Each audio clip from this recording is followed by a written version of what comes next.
سبحان الذي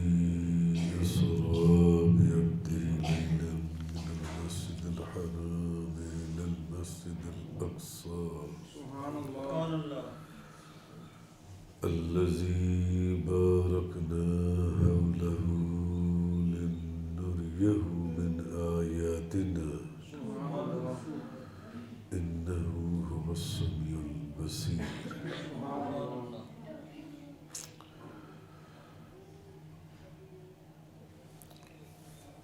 رجب شریف کا مہینہ شروع ہو چکا ہے اور رجب کا مہینہ جو ہے نبی کریم صلی اللہ علیہ وسلم کی اس عظیم بزرگی کی طرف یاد دلاتا ہے اور اس واقعے کی طرف اشارہ کرتا ہے جس کو سب لوگ معراج شریف کے واقعے سے نام سے جانتی ہیں. یہ جو آیا کریمہ میں نے آپ کے سامنے پڑھی، یہ سورہ بنی اسرائیل کی پہلی آیت ہے. اس کو بیان کرنے سے پہلے جیسے کہ اللہ تبارک و تعالیٰ نے اس واقعے کی ابتدا سبحان اللہ سے کی ہے، اسی طرح اللہ کی سنت کو پورا کرتے ہوئے اس واقعے کو سننے یا سنانے، پڑھنے یا پڑھانے سے پہلے ہمیں بھی سبحان اللہ کہہ دینا چاہیے. سب دوست محبت اور خلوص کے ساتھ سب سے پہلے درود پاک پڑھی. الصلاۃ والسلام علی سیدنا رسول اللہ وعلی آلہ وصحبہ وسلم. الصلاۃ والسلام علیک یا سیدی یا رسول اللہ وعلی آلہ وصحبہ یا سیدی یا حبیب اللہ. الصلاۃ والسلام علیک یا سیدی یا رسول اللہ وعلی آلہ وصحبہ یا سیدی یا حبیب اللہ.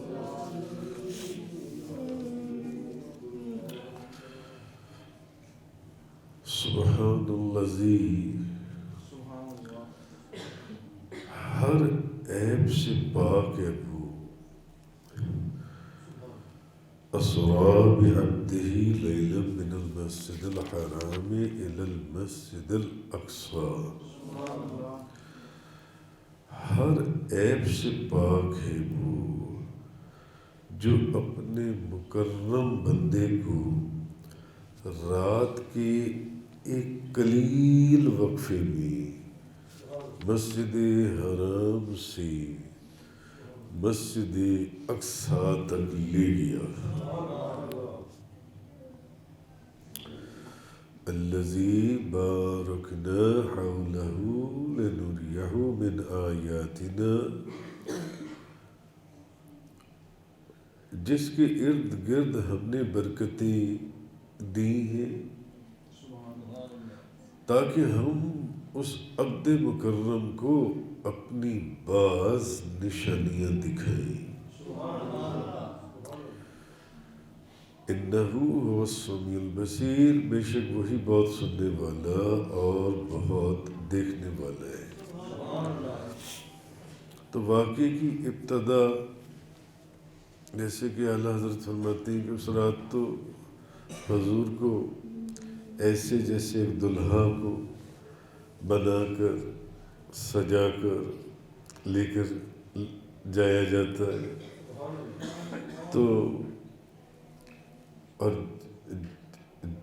یہاں سے بعض علماء نے یہ بھی کہا کہ جب آپ کو کوئی چیز بہت پیاری لگتی ہے تو آپ اس کو دیکھ کر سبحان اللہ کہتی ہیں. تو یہاں خالق کائنات نے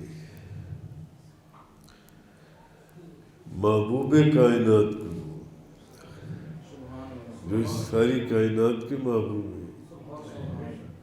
خالق کے بھی محبوب ہیں، مخلوق کے بھی محبوب ہیں، تو ان کی اپنے محبوب کی بات کرنے سے پہلے، ان کے آنے سے پہلے اللہ نے اس واقعے کو بیان کرنے سے پہلے سبحان اللہ کہا. اور سبحان اللہ جس کو آج لوگ کہنے میں کنجوسی کرتی ہیں، دیکھیں نا، یہ محبت کا انداز ہے. یہ محبت کا انداز ہے. تو اس کی جو برکتیں اگر بندے کی توجہ ان کے اوپر ہو تو وہ کبھی بھی اس کو کہنے میں کنجوسی نہ کرے. اسی لیے بظاہر جو مجھے نظر آ رہا ہے، یہ 2-3 دوست، اصغر صاحب، رفیق صاحب جنی، عتیق صاحب، ندیم صاحب، سعید صاحب، یہ لوگ، اس کا مطلب ہے کہ ان کی توجہ اس کلمہ کے اندر ہے، یہ رکھتے ہیں اس کی طرف توجہ، یا اس کا علم. تبھی تو یہ بار بار سبحان اللہ سبحان اللہ سبحان اللہ. حضرت ابو ہریرہ رضی اللہ تعالی عنہ آپ بیان کرتی ہیں،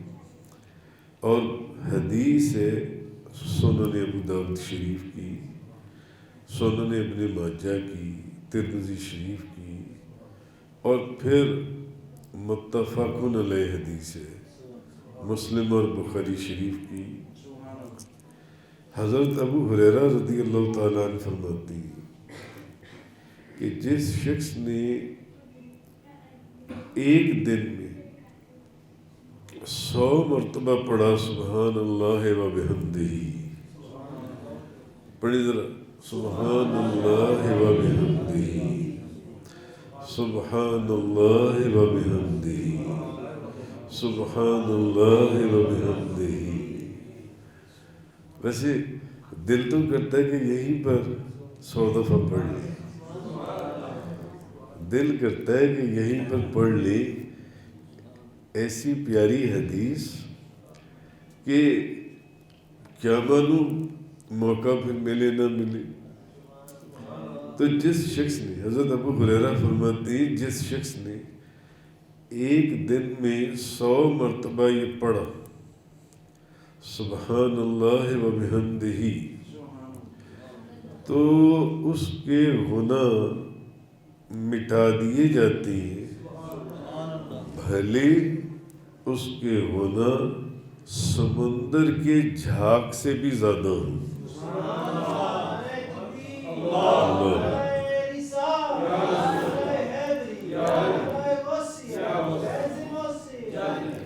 اس کے گناہ جو ہے مٹا دیے جاتے ہیں، بھلے اس کے گناہ سمندر کے جھاگ کے برابر ہوں. میں پہلے بھی کئی دفعہ عرض کر چکا ہوں کہ یہ آپ کی زمین اتنی بڑی ہے جس کے اوپر سینکڑوں ممالک، ہزاروں لاکھوں شہر موجود ہیں، اور زمین ایک حصہ ہے، اور زمین کے اوپر جو پانی ہے یہ 3 حصے ہیں اس زمین کے اندر. تو کہنے کا مقصد یہ ہے کہ اتنا بڑا سمندر جس کی گہرائی، جس کے پانی کی وسعت، کہ بھئی ایک ادھر انٹارکٹیکا میں ایک برف کا بڑا تودہ گر جائے تو ساری ہل جاتی ہے، اور وہ کہتی ہے کہ پتہ نہیں کتنے ملک ڈوبنے کا خطرہ ہو گیا. اور یہ ہونا ہے آگے جا کر. 10 سال بعد ہو، 5 سال بعد ہو، 100 سال بعد ہو، تو ہونا ہے، ایک نظام ہے، سسٹم جو چل رہا ہے جن سے. تو حضرت ابو ہریرہ کہ جس شخص نے دن میں 100 مرتبہ، یہ حدیث میں ہے، 100 مرتبہ یہ پڑھا سبحان اللہ و بحمدہ، اس کے گناہ مٹا دیے جاتے ہیں، بھلے اس کے گناہ سمندر کے جھاگ سے بھی زیادہ ہو، سمندر کے جھاگ سے بھی زیادہ ہو. اور ایک اور حدیث حضرت جابر رضی اللہ تعالی عنہ بیان کرتی ہے کہ نبی کریم صلی اللہ علیہ وسلم نے فرمایا، جس شخص نے سبحان اللہ العظیم کہا، جس شخص نے سبحان اللہ العظیم کہا، اس کے لیے جنت میں کھجور کا ایک درخت اگا دیا جاتا ہے. ایک درخت اس شخص کے لیے جنت میں اگا دیا جاتا ہے. تو اس کا مطلب ہے کہ اور جنت کے درختوں کی وسعت بھی ہم حدیثوں میں پڑھتے ہیں اور روایات کے اندر کتنا ایک ایک درخت جو ہے وہ کتنا بڑا ہے جنت کا، ہم تو تصورات اس کا تصور ہی نہیں کر سکتے، کتنا بڑا درخت ہے جو سے. تو یہ حدیث میں نبی کریم صلی اللہ علیہ وسلم نے فرمایا کہ جس شخص نے سبحان اللہ العظیم کہا، اس کے لیے جنت میں کھجور کا ایک درخت اگا دیا جاتا ہے، ایک درخت اگا دیا جاتا ہے. اب کھجور کے دنیاوی درخت کی بھی کافی وہ پھیلا ہوا ہوتا ہے درخت جو سے جی، ایک کنال میں 4-5 درخت لگ جاتی، کھجور کے 4-5 درخت لگ جاتی. تو اب آپ پڑھ دیجئے، اور جنت کے اندر کینالوں کے اوپر کینال، پھر کینال ایکڑوں میں تبدیل ہو جائیں گے، پھر ایکڑ جو ہے مربعوں میں تبدیل ہو جائیں گے، مربع میلوں اور کلومیٹرز میں تبدیل ہو جائیں گے، درخت بناتے چلے جائیں. مجھے اچھی طرح یاد ہے، ہم چھوٹے چھوٹے ہوتے تھے، بالکل چھوٹے چھوٹے. تو میری جو نانی جان ہے وہ غالباً روزانہ 10 میاں تیسرے کلمے کی پڑھا کرتی تھی، اور مجھے یاد ہے وہ کہا کرتی تھی کہ اگر میں بھول نہیں رہا، وہ کہتی تھی کہ تیسرا کلمہ ایک دفعہ پڑھو تو جنت میں درخت لگ جاتا ہے، ایک درخت لگ جاتا ہے. تو ایسے لوگ ہیں اب جو 10 تسبیحاں پڑھ رہے ہیں روز کی تیسرے کلمے کی، تو وہ تو روز کا 1000 درخت جنت میں لگائی جا رہی جن سے. تو جنہوں نے ساری زندگی کو پڑھی ہے انہوں نے تو پتہ نہیں کتنے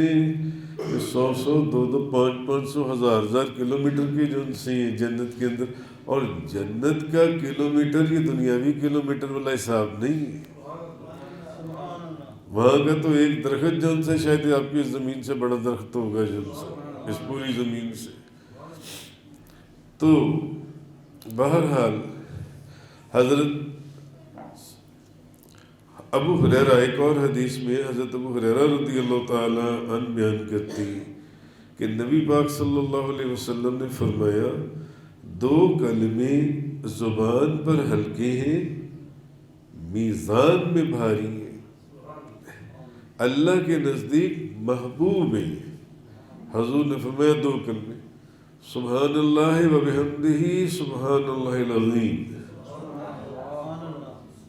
سبحان اللہ و بحمدہ سبحان اللہ العظیم، سبحان اللہ و بحمدہ سبحان اللہ العظیم. نبی پاک صلی اللہ علیہ وسلم نے فرمایا یہ جو کلمے، یہ کلمے، اور یہ ایسا کلمہ ہے سبحان اللہ و بحمدہ سبحان اللہ العظیم، جو بندہ 3 دفعہ صبح پڑھ لی اور 3 دفعہ شام کو پڑھ لی، اس کو آنکھوں کی کوئی بیماری نہیں ہو سکتی، اس کو فالج کی کوئی بیماری نہیں ہو سکتی، اس کو دماغ کی کوئی بیماری نہیں ہو سکتی، اور اس کو یہ ڈرمٹالوجی، یہ اسکن کی کوئی بیماری نہیں ہو سکتی۔ سبحان اللہ و بحمدہ سبحان اللہ العظیم، جس بندہ 3 دفعہ یہ پڑھ لے، دماغ کی کوئی بیماری، برین ہیمریج، کوئی بلڈ پریشر شوٹ کر گیا، دماغ کی نس پھٹ گئی، نو، ممکن ہی نہیں، پاگل ہو جائے، جنونی ہو جائے دماغ کی، پھر دماغ کی، اب دماغ کی سے میں تو 3-4 بیماریاں بتا رہا ہوں نا، دماغ کے اندر پتہ نہیں آگے کوئی 1000 بیماریاں ہوں گی۔ آنکھوں کی صرف بینائی کی بیماری نہیں، آنکھوں کی ہزاروں بیماری ہیں، ہر بیماری کا علیحدہ علیحدہ اسپیشلسٹ بیٹھا ہوا ہے، اس کو فالج کی کوئی بیماری نہیں ہوگی، اور اس کو سکن کی کوئی بیماری نہیں ہوگی۔ جو بندہ 3 دفعہ یہ پڑھ لے، کیا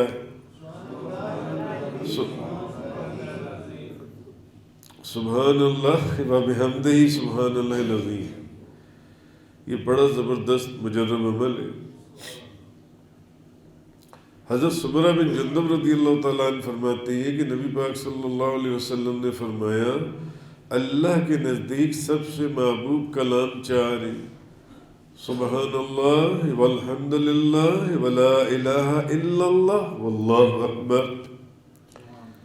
یہ 4 کلام، سبحان اللہ، الحمدللہ، لا الہ الا اللہ اور اللہ اکبر، یعنی سبحان اللہ والحمدللہ ولا الہ الا اللہ واللہ اکبر، وہی تیسرا کلمہ آ گیا نا۔ تو نبی کریم صلی اللہ علیہ وسلم نے فرمایا، تم ان میں سے جس کلام سے ابتدا کرو تمہیں کوئی نقصان نہیں ہوگا، اس میں سے جن سے۔ تو سبحان اللہ کا مطلب ہے کہ اللہ تعالیٰ ہر نقص سے اور ہر ایسی چیز سے پاک ہے جو اس کی شان کے لائق نہیں ہے۔ اللہ ہر اس نقص سے اور ہر ایسی چیز سے پاک ہے جو اس کی شان کے لائق نہیں ہے، ہر نقص سے۔ تو یہ جو فرمایا گیا کہ سبحان الذی یسریٰ بعبدہ لیلا، سبحان ہے وہ جو اپنے بندے کو رات کے 1 لمحے میں لے گیا، 1 لمحے میں لے گیا، رات کے 1 لمحے کے اندر۔ تو امام محمد جعفر بن محمد بن جریر طبری وہ لکھتی ہیں کہ اصل چیز یہ ہے کہ اللہ نے جو، وہ فرماتے ہیں کہ ہمارے نزدیک صحیح اور برحق قول ہے، وہ یہ ہے کہ اللہ نے اپنے بندے یعنی نبی کریم صلی اللہ علیہ وسلم کو رات میں مسجد حرام سے کہاں تک کی سیر کروائی؟ مسجد اقصیٰ تک کی سیر کروائی، اور یہ جو سفر اس دور میں تھا مسجد حرام سے مسجد اقصیٰ تک کا، یہی غالباً 1 مہینے یا 3 مہینے کا سفر تھا، پیدل سفر کیے جاتے تھے اس وقت۔ تو یہ آپ فرماتے ہیں کہ اللہ نے 1 رات کے اندر، اب وہ بے شک 1 لمحے کا وقت ہے، 1 لمحے کا، اور وہ احادیث سے ثابت ہوتا ہے ایسا،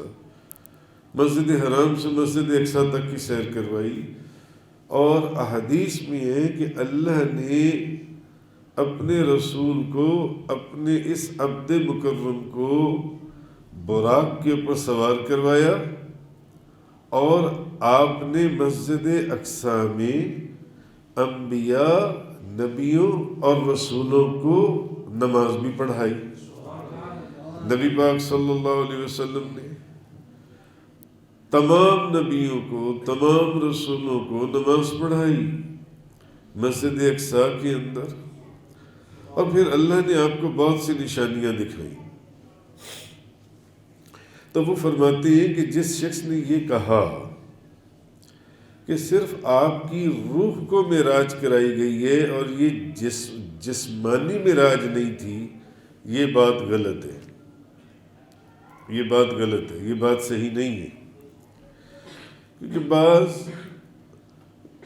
جن لوگوں نے یہ کہا کہ یہ معراج روح کی تھی، جسم کی نہیں تھی، یعنی حضور نے خواب دیکھا، حضور نے، بعض لوگ کہتے ہیں حضور نے خواب دیکھا، خواب میں دیکھا کہ حضور مسجد حرام سے مسجد اقصیٰ تک چلے گئے، وہاں پر نبیوں کی جماعت کروائی، رسولوں کی جماعت کروائی، پھر وہاں سے آسمانوں پر چلے گئے، پہلے دوسرے تیسرے چوتھے پانچویں چھٹے ساتویں آسمان سے سدرۃ المنتہا کعبہ قوسین و ادنیٰ کے مقام سے ہوتے ہوئے سب حضور نے خواب میں جنت اور دوزخ کا معائنہ کیا، وہاں پر تشریف لے کر گئے۔ تو امام ابو جعفر محمد بن جریر طبری وہ فرماتے ہیں کہ یہ بات ٹھیک نہیں ہے، اور جو لوگ قرآن اور حدیث کو غور سے پڑھنے والے اور قرآن اور حدیث کے اندر ڈوب کر اس کو دل کی نگاہوں سے پڑھنے، وہ جانتے ہیں کہ یہ بات واقعی غلط ہے، یہ بات ٹھیک نہیں ہے، یہ بات صحیح نہیں ہے۔ کیوں؟ آسان سی بات ہے کہ اگر یہ واقعہ، یہ جو سے اگر ایسا ہوتا کہ یہ خواب کا سارا واقعہ ہوتا تو پھر یہ واقعہ آپ کی نبوت کی دلیل نہ ہوتا۔ خواب میں تو ہر کوئی دیکھ لیتا ہے کہ میں مسجد حرام میں، ہر کوئی نہیں، اکثر لوگ دیکھ لیتے ہیں کہ میں راتوں رات اپنے گھر سے نکلا، مسجد حرام میں پہنچ گیا، مسجد حرام سے سیدھا میں وہاں پہنچ گیا، جو ان سے فلانی جگہ پر چلا گیا، مسجد اقصیٰ میں چلا گیا، جنت میں چلا گیا۔ تو خواب میں کوئی، اگر خواب کی بات ہوتی تو پھر یہ آپ کی نبوت کے اوپر دلیل نہ ہوتا یہ واقعہ جو ان سے، اور نہ اس وقت اتنا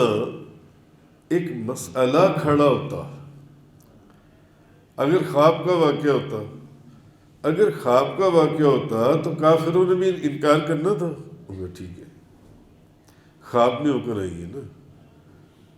کافروں نے بھی انکار نہیں کرنا تھا، انہوں نے بھی مان جانا تھا۔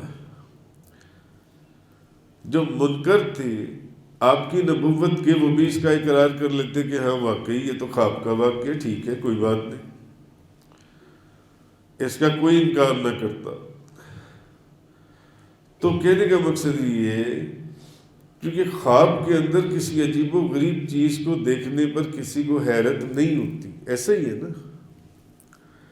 کہ خواب میں ایک عام بندہ بھی دیکھ سکتا ہے، جس کو اللہ نماز دے کہ بھی وہ راتوں رات مسجد حرام میں گیا، مسجد اقصیٰ میں گیا، وہاں سے واپس آ گیا، تو اس کے اوپر کوئی بندہ کسی قسم کی دلیل کو قائم نہیں کر سکتا۔ مگر یہ واقعہ جو معراج کا ہے، قرآن کا، اس کا بیان کرنا اور اس کے اوپر سارے منکرین اور کافروں کا اور مشرکین کا اٹھ کر کھڑے ہو جانا اور کہنا کہ نہیں یہ غلط ہے، یہ جھوٹ ہے، یہ کیسے ہو سکتا ہے کہ رات کے ایک حصے میں بندہ مسجد حرام سے مسجد اقصیٰ چلا گیا، بیت المقدس مکہ مکرمہ سے، اور پھر جو آگے آسمانوں کی سیر ہے، پہلا، دوسرا، تیسرا، چوتھا، پانچواں، چھٹا، ساتواں، سدرۃ المنتہا، وہاں سے ہو کر حضور کا آ جانا۔ تو اگر ایسی کوئی بات ہوتی خواب والی جو تھی تو کوئی اس کا انکار نہ کرتا۔ تو اللہ تعالیٰ نے یہ فرمایا کہ اسریٰ بعبدہ، جو راتوں رات لے گیا اپنے بندے کو، اس آیت میں تو یہ ہے نا، جو راتوں رات لے گیا اپنے بندے کو۔ تو آپ فرماتے ہیں امام ابو جعفر محمد بن جریر طبری کہ اگر ہوتا نا یہ خواب والا روحانی معاملہ کہ صرف روح کو لے جایا جاتا اور جسم کو نہ لے جایا جاتا، تو پھر اللہ تعالیٰ فرماتا سبحان الذی اسریٰ بروح عبدہ، کہ اللہ لے گیا اپنے بندے کی روح کو، اپنے بندے کی روح کو لے گیا۔ پھر اللہ یہ فرماتا، اللہ نے یہ کیوں فرمایا، اب عبد کا لفظ اللہ نے کیوں فرمایا؟ کیونکہ قرآن میں جہاں پر بھی عبد کا لفظ آیا وہاں روح اور جسم کا اطلاق کیا گیا جن سے.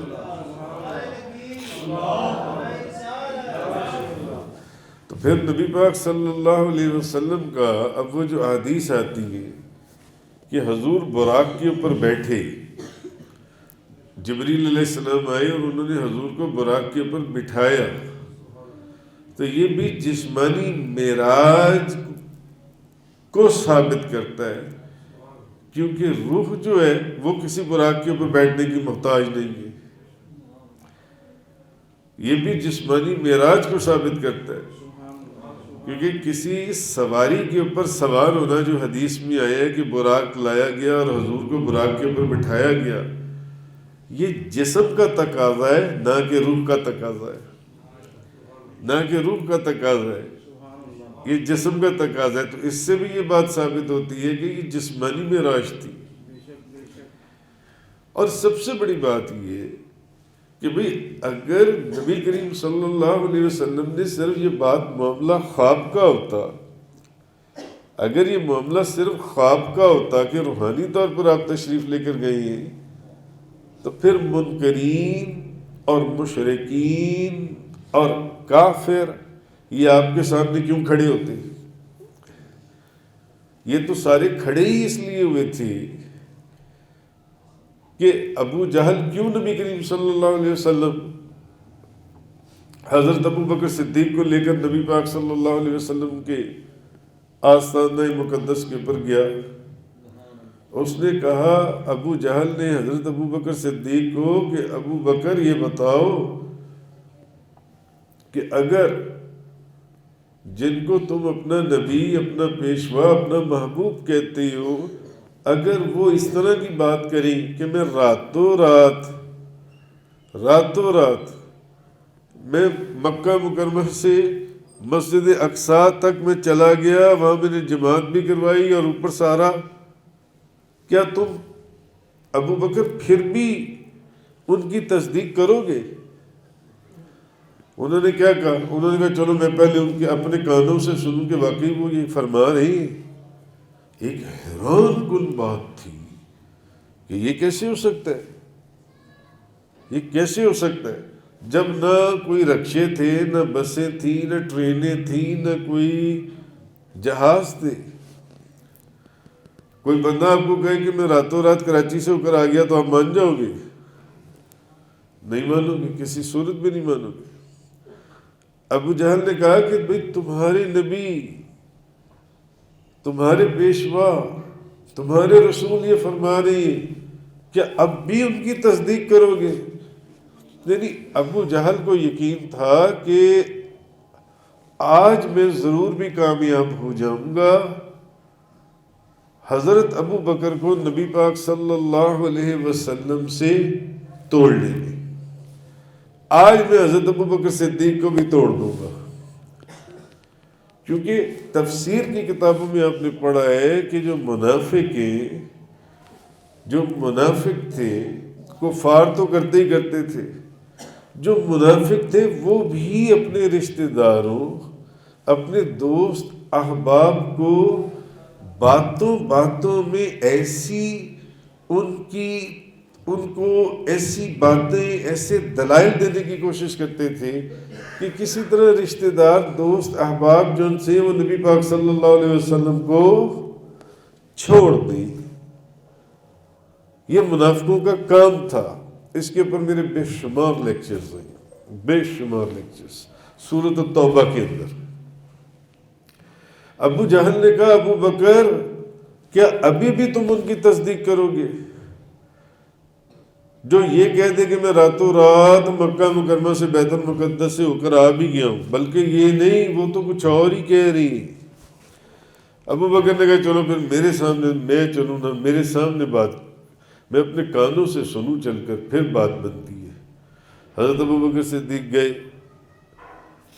ابو جہل نے کہا کہ بھئی اے محمد صلی اللہ علیہ وسلم، جو بات آپ ہمیں کہہ رہی ہیں کہ آپ ابو بکر کے سامنے بھی کہہ سکتے ہیں. حضور نے وہ بات ساری بتائی. اب حضرت ابو بکر صدیق رضی اللہ تعالیٰ نے جب سنا، حضرت ابوبکر صدیق نے فرمایا کہ میں اس چیز کی تصدیق کیا، اگر اس سے بھی زیادہ کچھ حضور فرما دیں تو میں اس کی بھی تصدیق کرتا ہوں کہ حضور سچ فرما رہے ہیں۔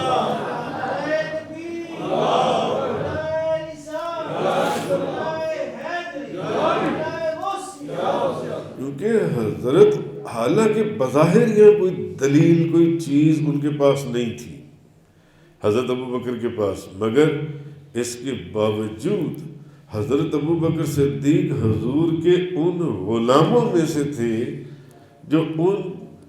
منافق ان کو توڑنے کی رات دن کوششوں میں تھے، وہ ان کو کامیاب نہیں ہو سکتے تھے کہ حضرت ابوبکر صدیق کو نبی پاک صلی اللہ علیہ وسلم سے توڑ دیں گے ان سے۔ تو اگر بات پھر وہی جو میں آپ کو سمجھانا چاہ رہا ہوں کہ اگر یہ واقعہ صرف روح کا ہوتا یا خواب کا ہوتا تو منکرین، مشرکین اور کافر لوگ اس کا انکار ہی نہ کرتے۔ پھر اگر وہ انکار کرتے تو کافر کافروں کو، مشرکین مشرکین کو، منکرین منکرین کو آپس میں بے وقوف اور پاگل کہتے تو پاگل ہو گیا۔ بھئی وہ تو کہہ رہی ہے کہ خواب میں ایسا ہوا ہے، تو ٹھیک ہے، خواب میں تو ایسا ہو جاتا ہے، خواب میں تو بندہ راتوں رات امریکہ سے بھی ہو کر افریقہ سے بھی ہو کر واپس آ جاتا ہے۔ تو وہ اگر فرما رہی ہے خواب کے اندر تو کون سی ایسی بات ہے؟ اس کا مطلب یہ ہے کہ دعویٰ جو تھا، جو فرمایا جا رہا تھا، وہ یہ فرمایا جا رہا تھا کہ میں اپنے جسم کے ساتھ، جسم اور روح کے ساتھ گیا ہوں، میں راتوں رات مکہ سے مدینہ طیبہ، مکہ سے بیت المقدس اور پھر وہاں سے آسمانوں کی اوپر جو ان سے اصل تو یہ چیز کہی جا رہی تھی جو ان سی ہے۔ تو دوسری چیز، اگر یہ بات اب چونکہ عبد فرمائے تو امام یہ جو ابو جعفر محمد بن جریر طبری ہیں وہ فرماتے ہیں کہ اسرا بعبدہ ہی فرمایا، میں اپنے بندے کو لے کر گیا ہوں، یہ نہیں فرمایا اسرا بروح عبدہ ہی کہ میں اپنے بندے کی روح کو لے کر گیا ہوں خواب کے اندر یا روحانی طور پر، اور جسم وہیں پر تھا مکہ مکرمہ کے اندر، نہیں، روح کا تو ذکر ہی نہیں ہے یہاں، تو جسم اور روح کا ذکر ہے کہ میں اپنے بندے کو اس حالت میں لے کر گیا ہوں جو ان سے ہے۔ تو اگر یہ خواب کا واقعہ ہوتا تو پھر اللہ تعالیٰ فرماتا بے روح عبدہ ہی نہ فرماتا۔ تو اللہ نے فرمایا جس سورۃ النجم کے اندر ما ذاغ البصر وما طغیٰ، نہ نظر ایک طرف مائل ہوئی نہ حد سے بڑی۔ اب یہ آیت بھی علامہ قرطبی فرماتے ہیں کہ اس چیز کی دلیل ہے کہ یہ واقعہ بیداری کا ہے، یہ سوتے میں خواب کی حالت کا واقعہ نہیں ہے، یہ بیداری کا واقعہ ہے۔ تو اگر یہ واقعہ، یہ خواب کا واقعہ ہوتا تو پھر اس میں نہ تو اللہ کی کوئی نشانی ہوتی اور نہ یہ کوئی حضور کا معجزہ ہوتا۔ علامہ قرطبی فرماتے ہیں اگر یہ خواب کا واقعہ ہوتا تو پھر نہ اس میں کوئی اللہ کی نشانی تھی جس کو اللہ کی عظیم نشانیوں میں سے فرمائے گا، اور حضور کی نبوت کی دلیل، نہ یہ حضور کی نبوت کی دلیل یا نہ یہ معجزہ ہوتا جو ان سے۔ اور اگر یہ خواب کا واقعہ ہوتا تو حضرت ام ہانی نبی پاک صلی اللہ علیہ وسلم کو یہ نہ فرماتی کہ یا رسول اللہ لوگوں سے یہ واقعہ بیان نہ کری، اگر یہ خواب کا واقعہ ہوتا۔ بات سمجھ میں آ رہی ہے یا نہیں آ رہی ہے آپ کو؟ اگر خواب کا واقعہ ہوتا تو حضرت ام ہانی لوگوں کو یہ نہ، نبی پاک صلی اللہ علیہ وسلم کو یہ نہ فرماتی کہ یا رسول اللہ یہ واقعہ لوگوں سے بیان نہ کریں، وہ آپ کی تکذیب کریں گے۔ مشہور حدیث ہے نا کہ حضرت ام ہانی نے نبی پاک صلی اللہ علیہ وسلم کو منع فرمایا یا مشورہ دیا، مشورہ عرض کیا کہ یا رسول اللہ یہ واقعہ عام لوگوں میں نہ بتائیں، لوگوں کو نہ بتائیں آپ، کہ وہ لوگ آپ کی تکذیب کریں گے، جھٹلائیں گے، وہ کہیں گے کہ یہ تو ممکن ہی نہیں ہے، ایسا تو ہو ہی نہیں سکتا۔ اور پھر بات وہی ہے کہ حضرت ابوبکر صدیق کی تصدیق کرنے میں پھر کوئی فضیلت ہی نہ ہوتی، ایک خواب کی تصدیق کرنے میں فضیلت تو جہاں سے حضرت ابو بکر کو صدیق کا قیامت تک کے لیے لقب ملا وہ اسی چیز کی تھی کہ انہوں نے تصدیق اس چیز کی تھی کہ ہاں یہ خواب نہیں، یہ جسم کا واقعہ، حضور جسم اقدس کے ساتھ گئی، اور نہ قریش جو سی کوئی تانے کستے نہ جھٹلاتے۔ حالانکہ جب آپ نے معراج کی خبر دی تو قریش نے آپ کی تکذیب کی، اور اس وقت علامہ قرطبی فرما رہی اس وقت کئی مسلمان جو سے مسلمان جو کلمہ پڑھتے تھے مرتد ہو گئے، کئی مسلمان مرتد ہو گئے۔ اور اگر یہ خواب کا واقعہ ہوتا، کیونکہ وہ نئے نئے لوگ مسلمان ہوئے ہوں گے، کفر سے اسلام میں داخل ہوئے ہوں گے، کافروں اور منکروں کی طرح یا منافقوں کی طرح ان کو بھی یقین نہیں ہوگا۔ یہ کیسے ہو سکتا ہے؟ ایک جسم راتوں رات مکہ سے بیت المقدس سے ہوتے ہوئے، مسجد اقصی سے ہوتے ہوئے واپس بھی، اور پھر آسمانوں سے بھی ہو کر آ جائے۔ اور ویسے بھی وہ فرماتے ہیں کہ دین میں جو واقعہ ہو اس کے لیے اسرا کا لفظ نہیں بولا جاتا۔ ایک چیز یہ جو سی تو اب اس آیہ کریمہ کے اندر اللہ تبارک و تعالیٰ نے جو یہ فرمایا سبحان الذی اسری بعبدہ، کہ ہر عیب سے پاک ہے وہ جو اپنے مکرم بندے کو، اپنے مکرم بندے کو راتوں رات لے گیا۔ یہ جو عبد کا جو فرمایا گیا ہے، عبد کا مطلب کیا ہے؟ جو اپنے اختیار سے اللہ کی عبادت کرتی، اپنی مرضی سے جو اللہ کی عبادت کرتا ہے، اور ان کی عبادت بہت کامل اور اللہ کو بہت پسند ہوتی ہے، تو اللہ تعالیٰ کے وہ لوگ مثالی عبد ہوتے ہیں جو اپنی مرضی سے، اپنے اختیار سے، جو ان کو اختیار دیا گیا ہے اللہ کی عبادت کرتی ہے، اور اس کی عبادت، ان کی عبادت بہت کامل ہوتی ہے اور ان کی عبادت اللہ کو پسند ہوتی ہے، وہ اللہ کے مثالی عبد ہوتے ہیں، وہ لوگ جو ان سے۔ تو وہ لوگ ہیں جن کے عبد ہونے پر اللہ ناز فرماتا ہے، یہ وہ لوگ ہیں۔ اللہ اکبر۔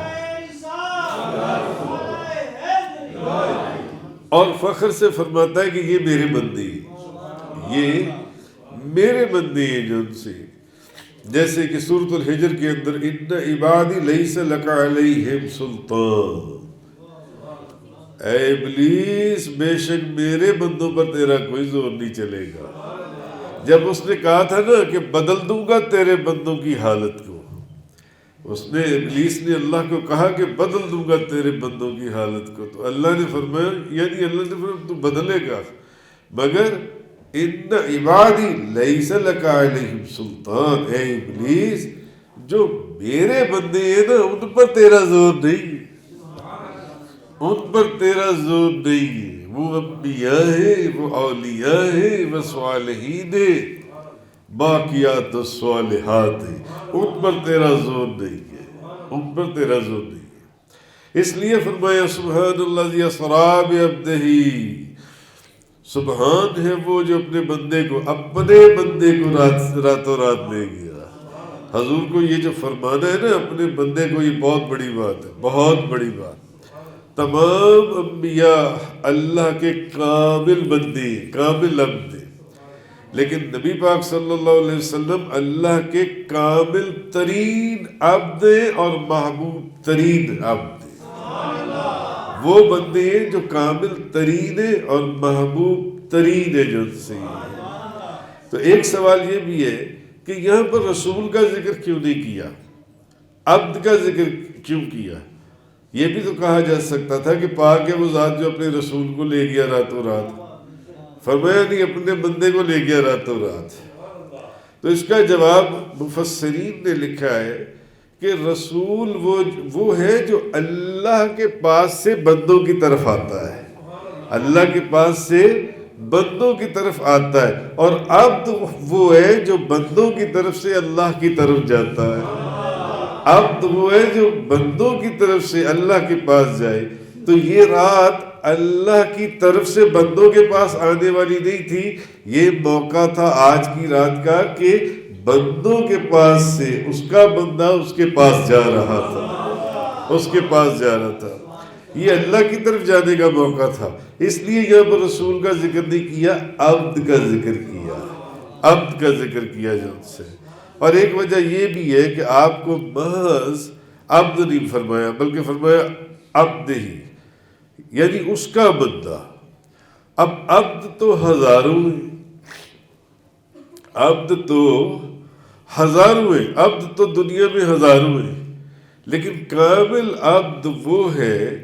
جس کو مالک خود کہے کہ یہ میرا بندہ ہے، جس کو مالک خود کہے کہ یہ میرا بندہ ہے۔ جیسے کہ روحانیت کی دنیا میں، تصوف کی دنیا میں مرید کہتا ہے کہ یہ میرے پیر و مرشد ہے، یہ میرے پیر و مرشد ہے، ہر مرید یہ کہتا ہے کہ یہ میرے پیر و مرشد ہے، یہ میرے پیر و مرشد ہے، یہ میرے پیر و مرشد ہے، ہر مرید یہ کہتا ہے نا۔ مگر جیسے کہ اعلیٰ حضرت کے پیر و مرشد حضرت آل رسول، ان سے پوچھا گیا تو انہوں نے کہا میرا مرید تو احمد رضا ہے، یعنی مرید تو ہر مرید کہتا ہے کہ یہ میرے پیر و مرشد ہے، مگر بات تو تب ہے نا کہ جس کو پیر و مرشد کہیں کہ یہ میرا مرید ہے، یہ میرا مرید ہے، وہ ہر ایک میں نہیں آئے گا، وہ ہر ایک میں نہیں آئے گا جن سے۔ تو اب تو دنیا میں ہزاروں ہیں، مرید تو ہزاروں ہوتے ہیں، مگر مراد کوئی کوئی ہوتا ہے۔ مرید وہ ہوتا ہے جو کہے کہ یہ میرے پیر و مرشد ہے، اور مراد وہ ہوتا ہے جس کو پیر و مرشد کہیں کہ یہ میرا مرید ہے، یہ میرا مرید ہے۔ تو عبد اسی طرح عبد جو ہے، عبد بھی دنیا میں ہزاروں ہے، لیکن کامل عبد وہ ہے جس کو مالک خود کہے کہ یہ میرا بندہ ہے، یہ میرا عبد ہے۔ تو اللہ تعالیٰ نے نبی پاک صلی اللہ علیہ وسلم کا، مفسرین فرماتے ہیں کہ جہاں بھی ذکر کیا ان کو اپنی طرف کہ یہ میرا عبد ہے، یہ میرا عبد ہے، یہ میرا عبد ہے، جہاں بھی اللہ نے حضور کا ذکر کیا جن سے۔ سورۃ الکہف کی آیت نمبر 1، جس کی آج کل اس کی آخری آیت کا بیان اور تفسیر سے چل رہی ہے، کل سے آج انشاءاللہ مکمل ہوگی۔ سورۃ الکہف کی پہلی آیت، الحمدللہ الذی انزل علی عبدہ الکتاب،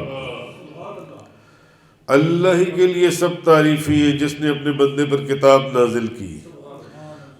اللہ ہی کے لیے سب تعریفیں ہیں جس نے اپنے بندے پر کتاب نازل کی۔ اچھا، اب نبی کریم صلی اللہ علیہ وسلم کے لیے اللہ تعالیٰ نے فرمایا اسرا، اللہ آپ کو لے گیا، اللہ آپ کو لے گیا۔ لیکن جب سورۃ الاعراف کے اندر ہم لوگ پڑھ رہے ہیں وَلَمَّا جَاءَ مُوسَىٰ لِمِيقَاتِنَا، اور جب موسیٰ ہمارے مقرر کیے ہوئے وقت پر آئے، حالانکہ بلایا تو ان کو بھی گیا تھا نا، بلایا ان کو بھی گیا تھا، لے جایا ان کو بھی گیا تھا، مگر موسیٰ علیہ السلام کے لیے فرمایا کہ جب موسیٰ ہمارے مقرر کیے ہوئے وقت پر آئے،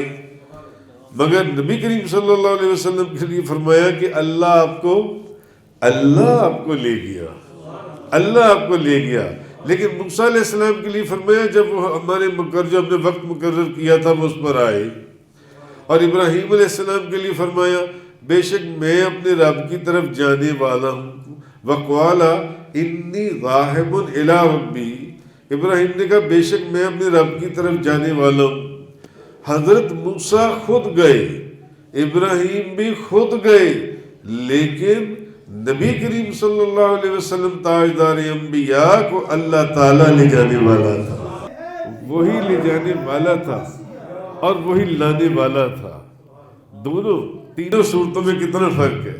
کہ حضرت موسیٰ خود جائیں، حالانکہ بلایا گیا، ابراہیم علیہ السلام خود جائیں، لیکن نبی پاک صلی اللہ علیہ وسلم کے لیے فرمایا گیا کہ ان کو میں لے کر گیا ہوں۔ تو امام فخر الدین رازی آپ لکھتے ہیں کہ میں نے اپنے والد سے سنا، شیخ عمر بن الحسین کہتے میں نے اپنے والد سے سنا، انہوں نے کہا کہ میں نے شیخ سلیمان انصاری سے سنا کہ جب نبی پاک صلی اللہ علیہ وسلم بلند درجات اور عظیم مرتبوں کے اوپر پہنچے تو اللہ نے ان کی طرف ایک وحی کی کہ اے محمد تم کو کس وجہ سے یہ بلندی عطا کی گئی؟ جب حضور عظیم مرتبوں کے اوپر پہنچ گئے، عظیم مرتبے کے اوپر، تو اللہ نے اب وہاں ان کے اوپر ایک وحی کی، اے محمد آپ کو کس وجہ سے یہ بلندی عطا کی گئی ہے؟ کس وجہ سے یہ بلندی عطا کی گئی ہے؟ تو نبی پاک صلی اللہ علیہ وسلم نے جواب دیا، اے میرے رب کیونکہ حضور نے جواب، پہلے پھر پچھلی بات کو میں ریپیٹ کر دیتا ہوں تاکہ آپ کو ذرا اس کے جواب کو سمجھنے میں آسانی ہو جائے، کہ حضرت موسیٰ علیہ السلام کے متعلق جب حضرت موسیٰ ہمارے مقرر کیے ہوئے وقت پر آ گئے، حالانکہ بلایا گیا، وہ آ گئے، بس اتنا کہ وہ موسیٰ علیہ السلام آ گئے۔ ابراہیم نے کہا بے شک میں اپنے رب کی طرف جانے والا ہوں، میں جانے والا ہوں، وہ آ گئے، مگر یہاں بات کچھ اور تھی۔ سبحان الذی اسری بعبدہ، اللہ آپ کو لے گیا، اللہ آپ کو لے گیا۔ موسیٰ بھی خود گئے، ابراہیم بھی خود گئے، لیکن نبی پاک صلی اللہ علیہ وسلم کو لے جانے والا خود خدا تھا اور لانے والا خود خدا تھا۔ تب وہ فرماتے ہیں جب حضور اعلیٰ درجات پر پہنچے تو اللہ نے حضور سے پوچھا، اللہ نے پوچھا کہ آپ کی طرف وحی نازل کی کہ اے محمد تمہیں کس وجہ سے یہ بلندی عطا کی گئی ہے؟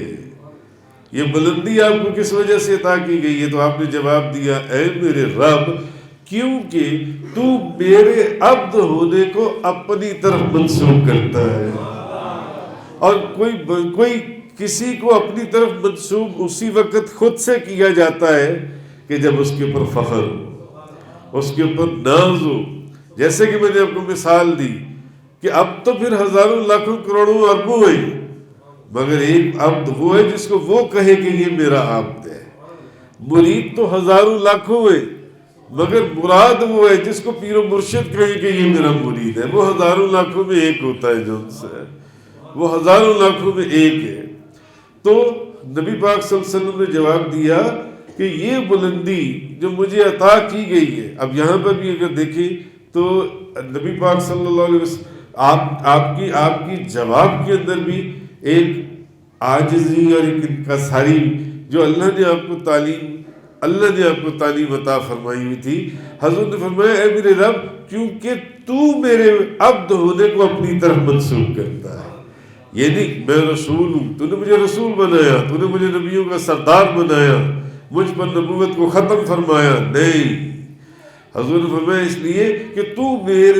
میرے عبد ہونے کو، کہ میں بندہ ہوں، اور تو اس کو اپنی طرف منسوب کرتا ہے کہ میں تیرا بندہ ہوں، اس لیے یہ بلندی، یہ مراتب جو ان سے مجھے حاصل ہوئے، اور مجھے اپنا عبادت گزار قرار دیا، کیونکہ عبد ہوتا ہی وہ ہے جو عبادت گزار ہو۔ تو اللہ تعالیٰ نے یہ آیت نازل فرمائی، سبحان الذی اسری بعبدہ وآخر دعوانا ان الحمد للہ رب العالمین۔